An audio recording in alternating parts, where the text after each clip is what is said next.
This episode of Ike Sermons is brought to you by the Smoke of the Week.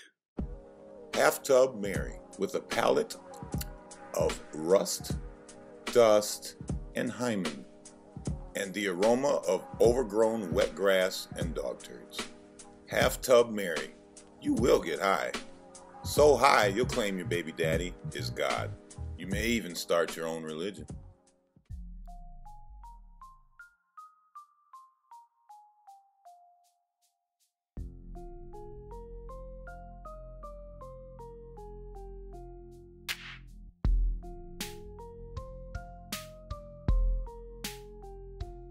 Let me tell you, people, stay on your meds. Like, take this last week, I was off of mine and my mind went everywhere. Childhood memories. I remember getting served a sloppy joe with onions in it, and I don't like onions. So I said I don't want to eat it because it's got onions in it. And I was told, you can't even taste the onions. Then what's the purpose of the onions being in there? Just for my torture? I think so. I recall spending the weekend at my aunt's house. And I remember she gave us lunch. I don't remember what it all was. But I ate it all. Except for the baked beans. I can't stand fucking baked beans. They're fucking nasty to me. Yeah, you might like them. But I'm talking about me. It was my lunch. It was put in front of me. So I didn't want to eat my beans. But she had got, for after lunch, a chocolate pie, which is like one of my favorite things to eat. And she was like, no chocolate pie unless you eat your beans. So guess who didn't have any chocolate pie? Because I'm not going to force down those beans just to get some chocolate pie, something I enjoy very much, while my mouth is still full of the disgusting flavor of some fucking baked beans. I'll fuck it all up. Fuck no, I didn't eat that shit. When I was young, I used to have to go over to my racist-ass grandmother's house every Sunday and sit there for hours while my mom got in arguments with my uncles and my grandma and shit.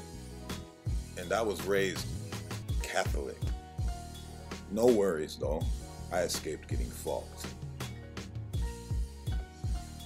Anyhow, we would stay over there until it was time to leave for evening mass.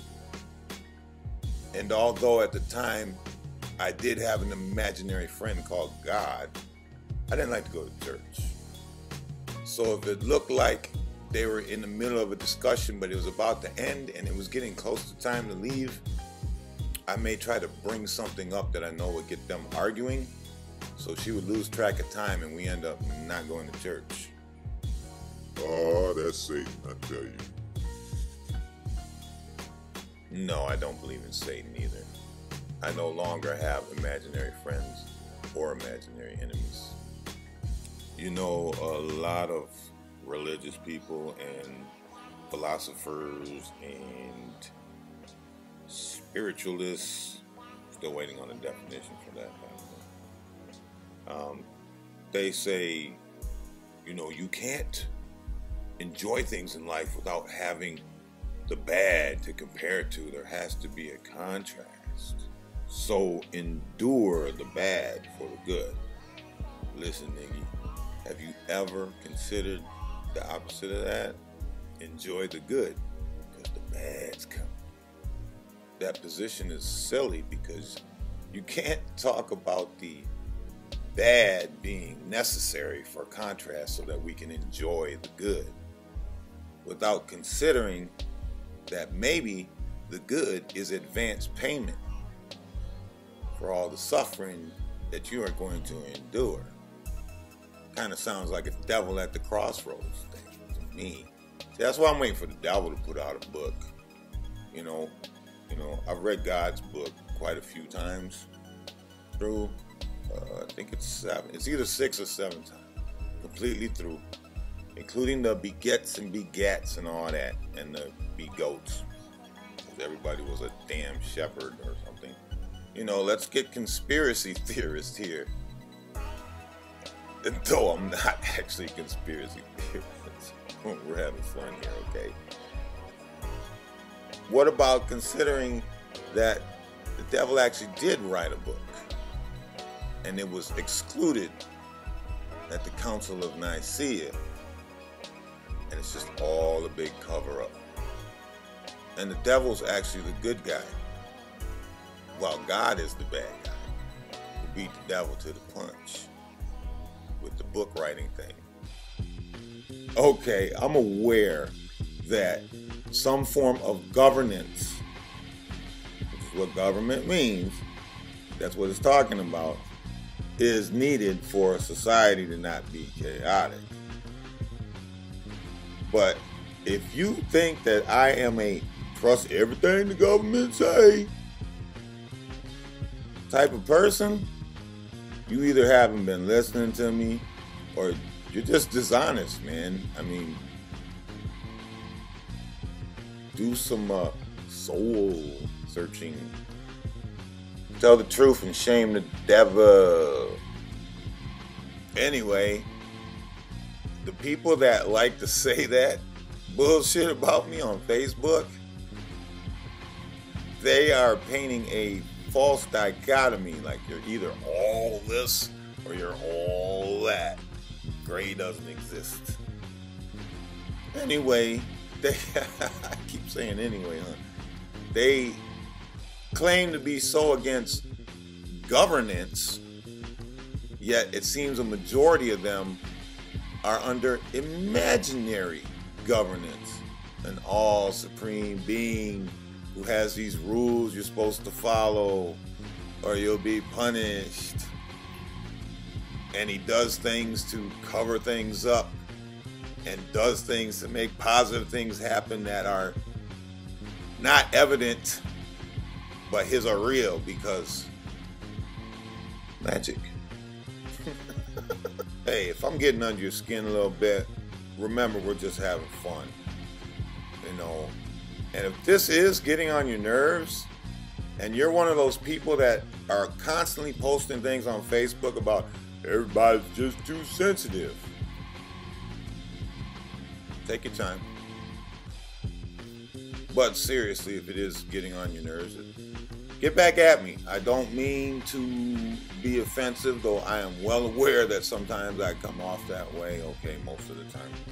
But before, I'm going to move off of this. I will. I promise you. But one more thing. Be hypothetical for a moment.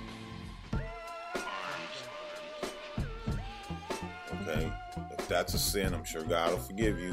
He gives all kinds of insanity. But step outside of that. Be outside of yourself. Be hypothetical. And really consider whether you are actually being persecuted or not. Now, I'm aware there are Christians being persecuted in other parts of the world, but in America, not so much.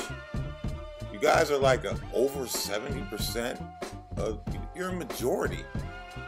You know, you're crying victim. You know, you're crying. You're the 300-pound kid crying because the 80-pound kid beat you to the lunch line. You can't have it both ways, man. You're trying to be persecuted. You know, he who is persecuted is the most like me, whatever, you know, all the Beatitudes, which are actually more like platitudes. Faith is under attack.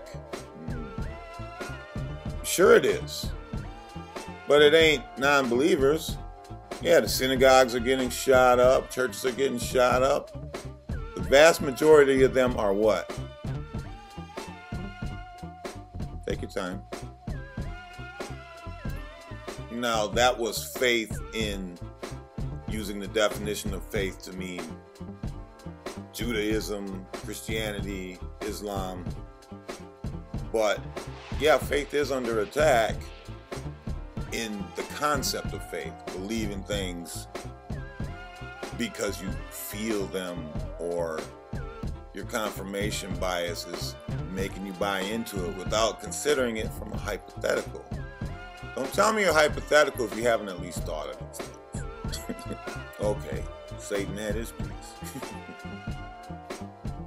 I'm quoting that from his book that was excluded at the Council of Nicaea in 325 CE. You know, I see a lot of people, and you know, they're funny. They are funny. But I see people actually putting it into practice, and that's some scary shit. Like, what the fuck? You know, people will post about how homicidal they will get with their vehicles because somebody cut them off or forgot to use a blinker, or they are driving like an asshole. But let's go to war with our vehicles. What the fuck? Okay, I get it. You've got mental issues, and I won't clown that because I have those myself. But part of your condition must be the compulsion to let me know 45 times a day. I'm not certain if you're trying to convince me or yourself.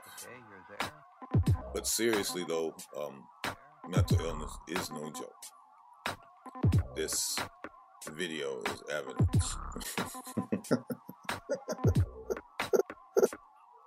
The following weird random fact is brought to you by the side effects of citalopram.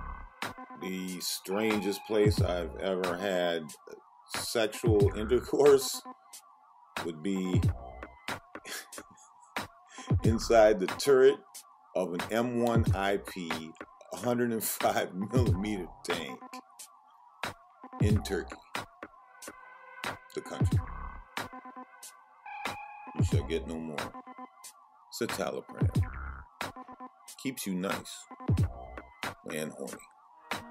Have any of you ever been with someone long enough where you can be in the bathroom with them while they're taking a shit, or vice versa?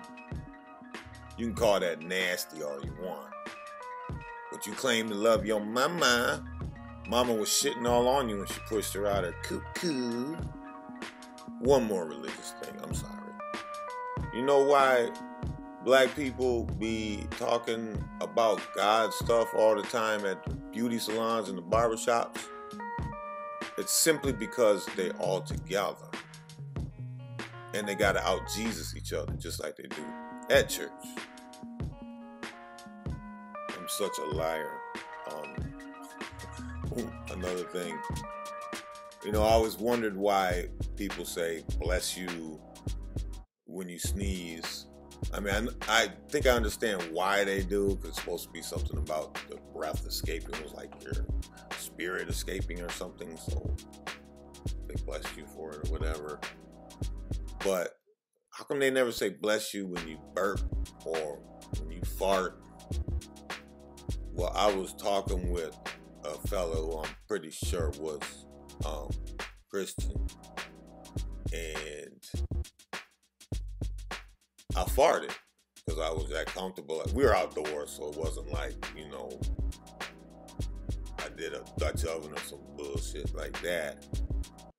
But he said, bless you. And I was ready to die because I'd never seen that before. It's something I always wondered, and I fucking seen it. But then I couldn't help but think, well, why would you bless that? I understand why they bless a sneeze. I think it's a spirit escaping. But why would you bless a release of something that was bothering my body? I don't understand the reasoning behind it. Like, thank you. I enjoyed that fart. Like, oh, bless you. Or bless you like you need blessing now because there's something wrong with you. Or bless you like, God bless this child, he need a doctor. I'm just glad I didn't do that in the house because then we'd have to move. Is there a meaning to life? Does there have to be a meaning to life? I know you might feel that or even reason that. Well, there has to be. Why does there have to be? Well, because God says it has to be. Don't you think God would say there has to be? I mean, come on. why does there have to be a God? How do I know it's a God saying there has to be? Or it's just you saying? Well, there has to be. I can't explain it, but there has to be. Can you demonstrate that? I mean, to come to that conclusion, it seems like you have some astounding evidence to be convinced by this. Well, people have been saying it for a long time.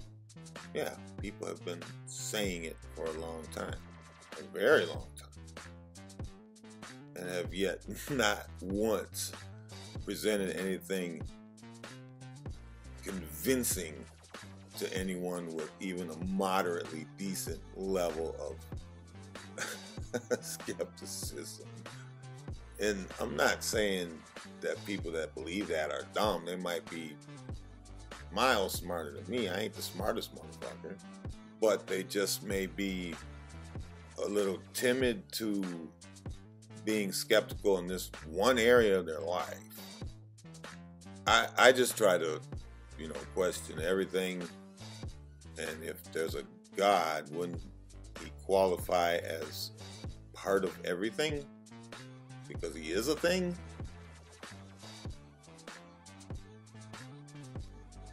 Some people say God is everything. Sweet, my dick is God. But so is everybody else's dick. God damn it.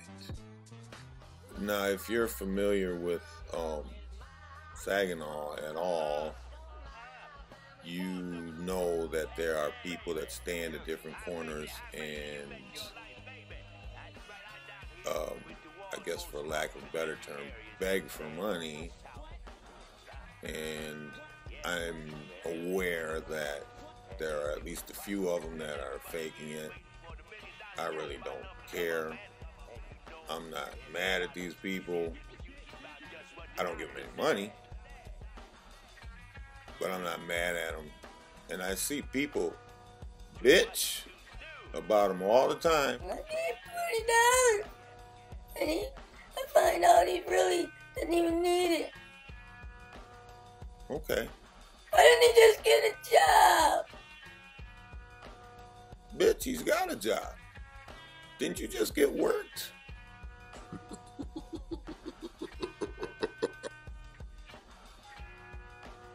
Can you hear that? Church bell's going off. There's a church right there. And, it doesn't bother me too much because I grew up with it. You hear church bells all the time. From the time you can remember that you could hear things. I was in Turkey for a month, and in the morning, they did the whole Islamic thing with those towers and the speakers. Allahu Akbar, Allahu Akbar.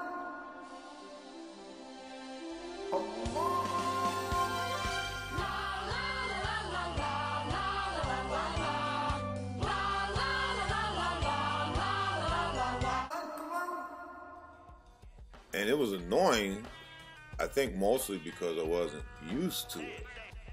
If I grew up hearing that all the time, it probably sounded the same to me as church bells. Yeah, I'm gonna bitch about this a little bit. It's kind of rude, man. It's like when the bells are going off, they're basically just like saying, "Hey, everybody, remember Jesus, Sunday, got my money." But whatever. It's just fucking rude, man. Well, if you don't like it, move somewhere where there's no churches. And where would that be? When I die, and I somehow do find out there's a God, I'm gonna be like, you win. But you cheated the whole way. Impeach God.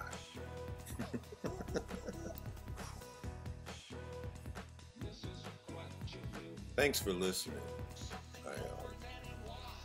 I need to go find my Bible. Bottom line, stay on your meds. I was bad. and go play. Shout out to my latest subscriber, Goddess of my home. Thanks for the approval, your grace. Much love to all my subscribers and viewers. All music in this video by Jay Dilla. If you don't know who that was, you're fucking dead to me. Comment, like, share, subscribe, and make sure to ring that bell for fresh sermon notifications.